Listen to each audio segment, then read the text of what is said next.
कल्पना करो, कल तक जो शख्स भारत के सामने छाती ठोककर खड़ा था, आज वही सत्ता से बाहर धकेल दिया गया है। क्यों? क्योंकि जब कोई नेता जनता की जड़ों से खिलवाड़ करता है तो उसका अंत तय होता है।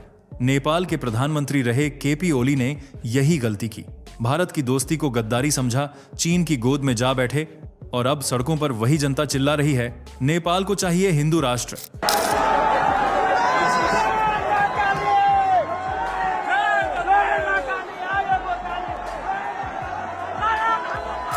इस वीडियो में हम तुम्हें वो परतें दिखाएंगे जो आम खबरें छुपा लेती हैं। कैसे एक नक्शे की राजनीति ने पूरे देश को हिला दिया, कैसे चीन का कर्जी जाल नेपाल की आजादी निगलने लगा और कैसे जनता का गुस्सा इतना उबल पड़ा कि एक युग का अंत हो गया।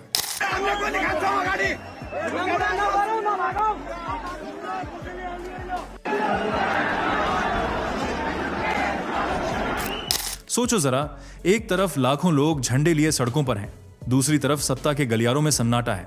सवाल उठता है, क्या नेपाल फिर से हिंदू राष्ट्र बनेगा? क्या यह आंदोलन सिर्फ ओली के खिलाफ था या एक पूरी विचारधारा के खिलाफ?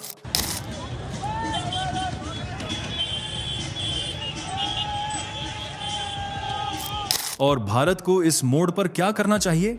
अगर तुम अभी ये वीडियो छोड़ दोगे तो वो सच मिस कर दोगे जो आने वाले सालों में नेपाल और भारत दोनों की राजनीति तय करेगा। इसलिए बने रहो, क्योंकि आगे जो खुलासे होने वाले हैं वो तुम्हें चौंकाएंगे भी और सोचने पर मजबूर भी करेंगे। फटाफट कमेंट करके बताइए दोस्तों, ये वीडियो आपको कैसे मिला? क्या आपने खुद सर्च किया था या ये स्क्रीन पर अचानक सामने आ गया? और हाँ, चैनल को सब्सक्राइब जरूर कीजिएगा ताकि ऐसी ट्रेंडिंग और जबरदस्त खबरें आपको सबसे पहले मिले। आज की कहानी सिर्फ नेपाल की नहीं है, ये उस पड़ोसी की कहानी है जिसने भारत की दोस्ती को कमजोरी समझ लिया, जिसने हमारी संस्कृति, हमारे सहयोग और हमारे सब्र की हर हद पार कर दी। केपी ओली नेपाल के वही प्रधानमंत्री जो कभी भारत की तारीफों के पुल बांधते थे, आज उन्हीं के खिलाफ जहर उगलते रहे। लेकिन भारत से पंगा लेने का अंजाम क्या हुआ? अब भुगत रहे हैं 30, कुर्सी छोड़नी पड़ी और शायद राजनीति भी। क्या आपको पता है कि एक वक्त था जब भारत ने नेपाल को दुनिया से जोड़ने के लिए हर संभव मदद की थी, चाहे वो व्यापार हो या आपदा के समय राहत? और बदले में केपी ओली ने क्या किया? भारत की सीमाओं पर सवाल उठाए, नक्शा बदला, चीनी झंडा थामा और नेपाल की जमीन पर भारत विरोधी भावना बोए। लेकिन सवाल उठता है, क्यों? आखिर ऐसा क्या लालच था कि ओली ने चीन की गोद में बैठना बेहतर समझा? क्या यह सिर्फ राजनीति थी या फिर भारत से गद्दारी? अब जनता जाग चुकी है, सड़कों पर नारे गूंज रहे हैं, नेपाल को चाहिए हिंदू राष्ट्र, ओली वापस जाओ, चीन का साथ छोड़ो। ये सिर्फ विरोध नहीं है, ये जनता का क्रोध है। भारत से टकराने वाले नेता को जब जनता ने नकार दिया तो साफ हो गया, भारत से बैर पालना राजनीति नहीं, आत्मघात है। तो आखिर केपी ओली को किसने फंसाया? क्या चीन के इशारे पर हो रहा था पूरा खेल? और अब नेपाल की जनता क्यों मांग रही है फिर से हिंदू राष्ट्र की वापसी? इस वीडियो में हम एक एक परत खोलेंगे और बताएंगे कि ओली कैसे अपने ही चाल में फंस गए। भारत और नेपाल का रिश्ता सदियों पुराना है, खुली सीमाएं, साझा संस्कृति और एक ऐसा बंधन जो जुबान से ज्यादा दिलों से जुड़ा है। लेकिन जब किसी रिश्ते में विश्वास तोड़ा जाता है तो सिर्फ दूरी नहीं बनती, दर्द भी गहरा होता है। केपी ओली ने यही किया। भारत जिसने हमेशा नेपाल को सहारा दिया, भूकंप हो या महामारी, हर मुश्किल वक्त में साथ खड़ा रहा, उसी भारत को ओली ने कटघरे में खड़ा कर दिया। 2020 में एक चौंकाने वाला फैसला आया।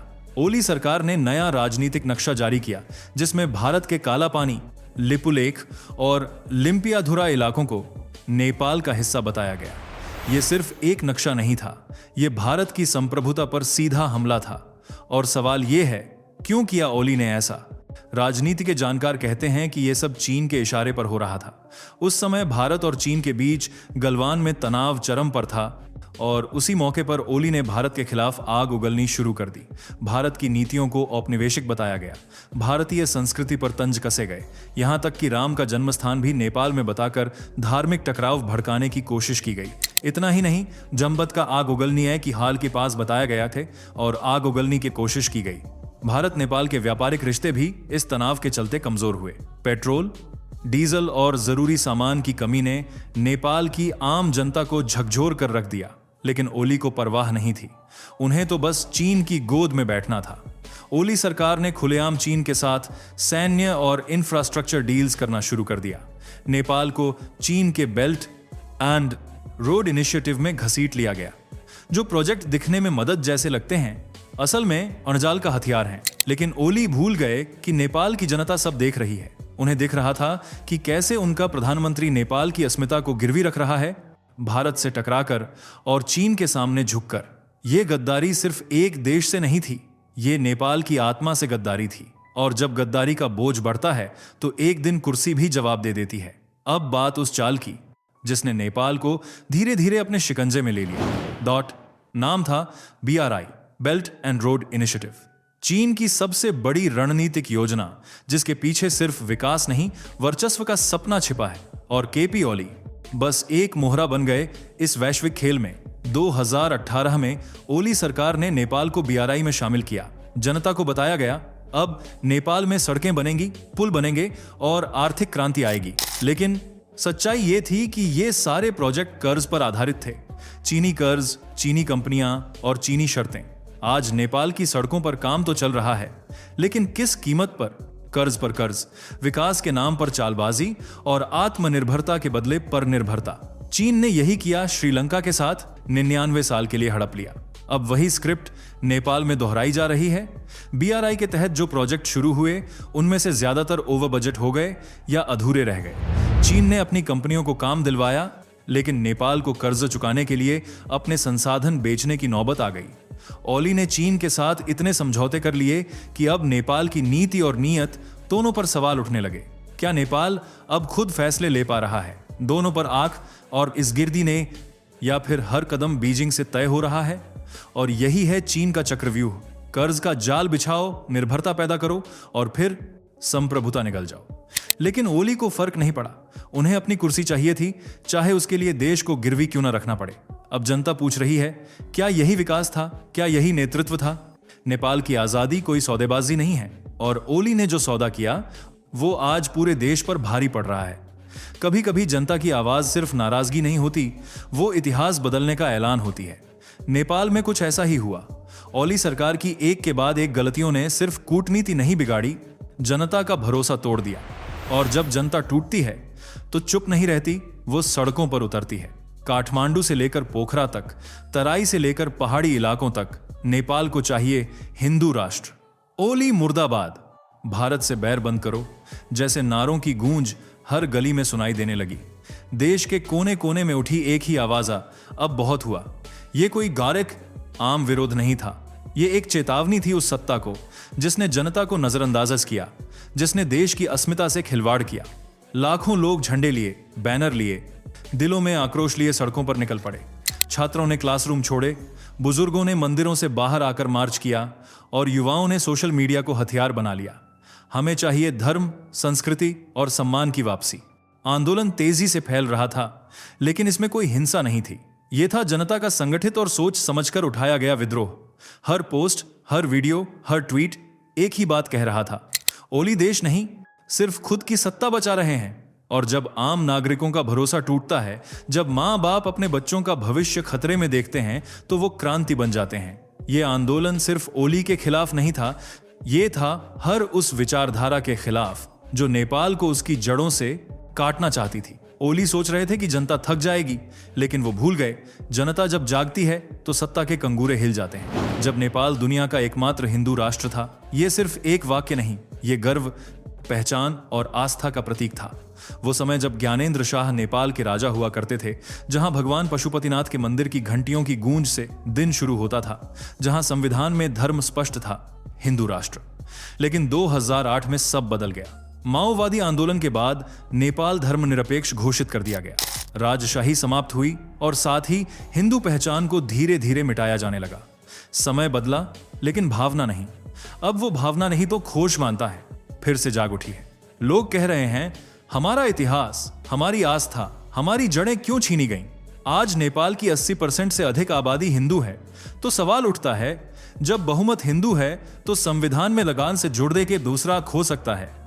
धर्मनिरपेक्षता क्यों थोप दी गई? यही सवाल अब आंदोलन का केंद्र बन चुका है। हमें चाहिए धर्म की वापसी, हिंदू राष्ट्र नेपाल का मूल स्वभाव है। राजा लाओ, राष्ट्र बचाओ। ये सिर्फ नारे नहीं हैं, ये उस सांस्कृतिक आत्मा की पुकार है जिसे सालों से दबाया गया। लोगों को याद है वो जमाना जब नेपाल और भारत की धार्मिक एकता अटूट थी।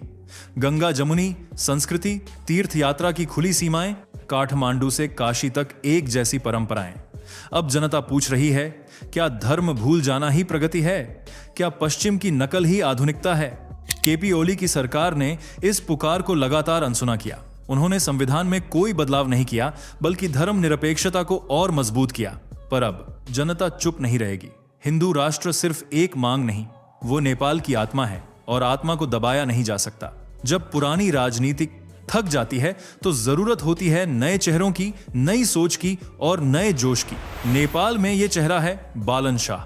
पूरा नाम बालेंद्र शाह, लेकिन देश उन्हें जानता है उनके अंदाज से, उनके शब्दों से और उनकी बगावत से। एक रैपर से नेता बना युवाओं का हीरो, ये कोई फिल्मी स्क्रिप्ट नहीं, ये हकीकत है। 2022 में जब उन्होंने काठमांडू के मेयर पद के लिए चुनाव लड़ा तो लोग उन्हें हल्के में ले रहे थे। कोई नहीं सोच सकता था कि एक स्वतंत्र उम्मीदवार जिसके पास न बड़ी पार्टी थी न पैसे की ताकत, इतिहास रच देगा।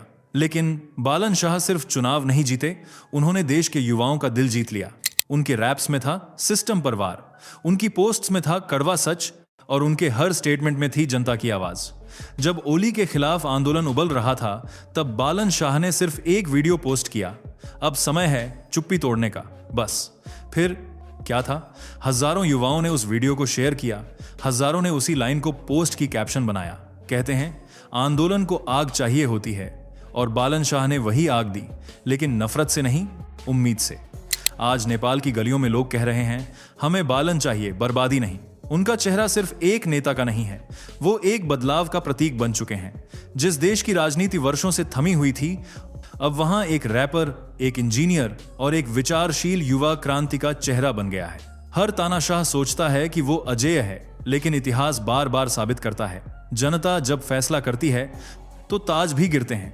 केपी ओली की भी वही कहानी है। कभी जो खुद को नेपाल का सबसे ताकतवर प्रधानमंत्री समझते थे, आज वो इस्तीफे के साथ राजनीति से बाहर निकलते दिख रहे हैं। विरोध की लहर जब बढ़ी, जब हर नुक्कड़ पर ओली के खिलाफ नारे लगे, जब संसद में उनका समर्थन टूटने लगा, तो ओली को समझ आ गया कि अब कुर्सी खिसक चुकी है।